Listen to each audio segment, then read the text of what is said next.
पुत्र हुए। हिरण्याक्ष का वध भगवान ने वराह अवतार में किया। बचा हिरण्यकश्यप, भाई की मृत्यु का बदला लेना है उसे। उसका विवाह हुआ कयादु नामक कन्या से, जिनसे उनको पुत्र हुआ प्रहलाद। बचपन से ही सिखाया गया कि भगवान यानी तुम्हारे पिता राजा हिरण्यकश्यप। ठीक है, बच्चा है, मान गया।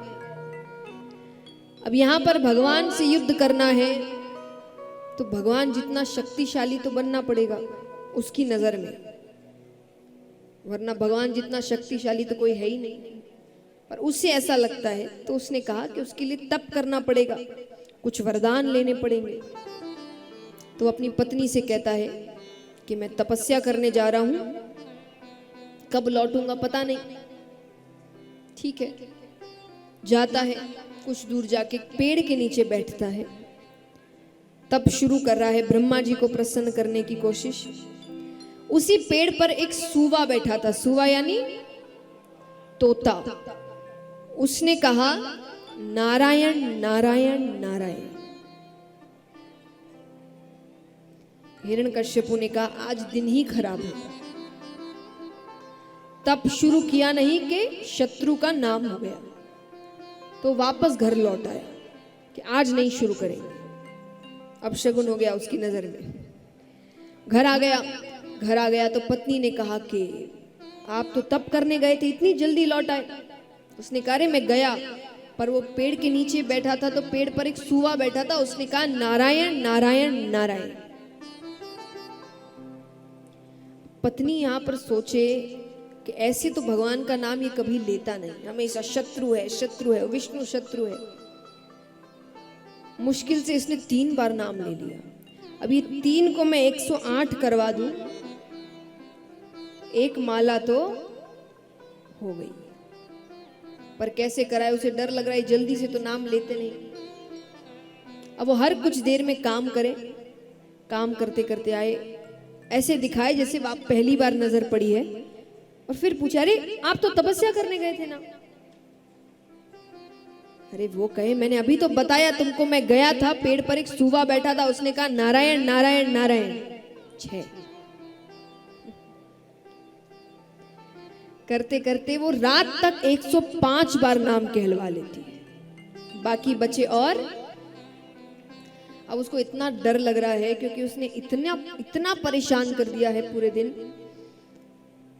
तो वो दूध लेकर आती है, रखती है और दूर जाकर खड़ी हो गई। दूर जाकर कहती है कि बच्चों ने बहुत परेशान कर दिया है, इतना तंग करते हैं कि आजकल कुछ याद ही नहीं रहता। अंतिम बार, बस अंतिम बार, आप तो तपस्या करने गए हुए थे ना, तो क्यों छोड़कर आ गए। अब वो झुंझला उठा, जोर से चिल्लाता अरे मैंने कहा ना, मैं गया, पेड़ पर एक सूबा बैठा था, उसने कहा नारायण नारायण नारायण।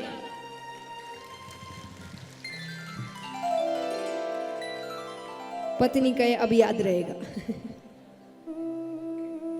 वो कुछ दिनों बाद फिर वापस तप करने जाता है। काफी समय तक उसने तपस्या करी। ब्रह्मा जी प्रसन्न होते हैं।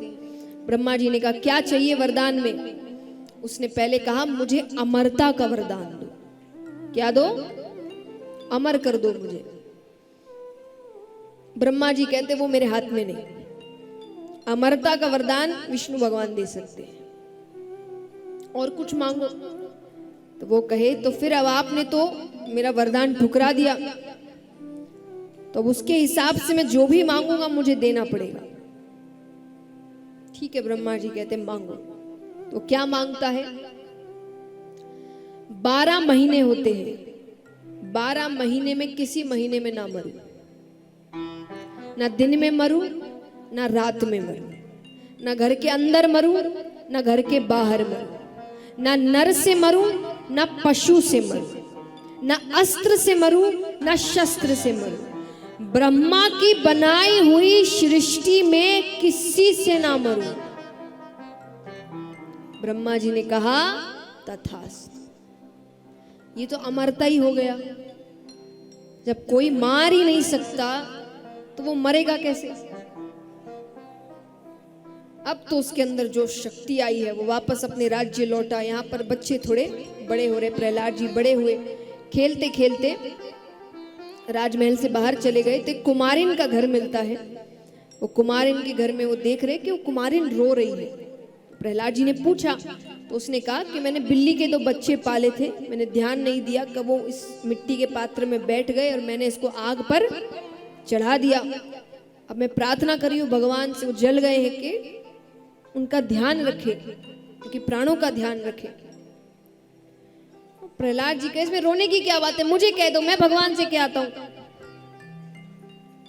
वो कहे आप भगवान को जानते हैं? बोले जानता हूं, मैं रहता हूं, मेरे पिता ही तो भगवान है, सब लीला है भगवान की, भक्त कैसे बनाएंगे? तो कुमारिन कहती अपने आप को भगवान बोल देने से कोई भगवान नहीं बन जाता। अरे भगवान तो परम पिता परमेश्वर भगवान विष्णु है। इस बात पे उनको क्रोध आ गया, वो तलवार निकालते हैं कि उनके पिता के बारे में गलत बातें हो रही है। प्रहलाद जी कहे मैं अपने भगवान को दिखा सकता हूं, तुम्हारा भगवान है तो सामने आने को कहो। अब वो कुमारिन रोते हुए भगवान को पुकारती है। भगवान को तो ऐसे भी दर्शन देना ही था, ये लीलाएं हैं उनकी। वो रोती है और सामने साक्षात परम पिता परमेश्वर भगवान विष्णु खड़े होते हैं। ऐसा रूप भगवान का, प्रहलाद जी के हाथ से तलवार छूट जाती है। वो सिर्फ भगवान को देख रहे हैं और उस दिन के दर्शन के बाद उनके मुख में केवल एक ही नाम, कौन सा नाम?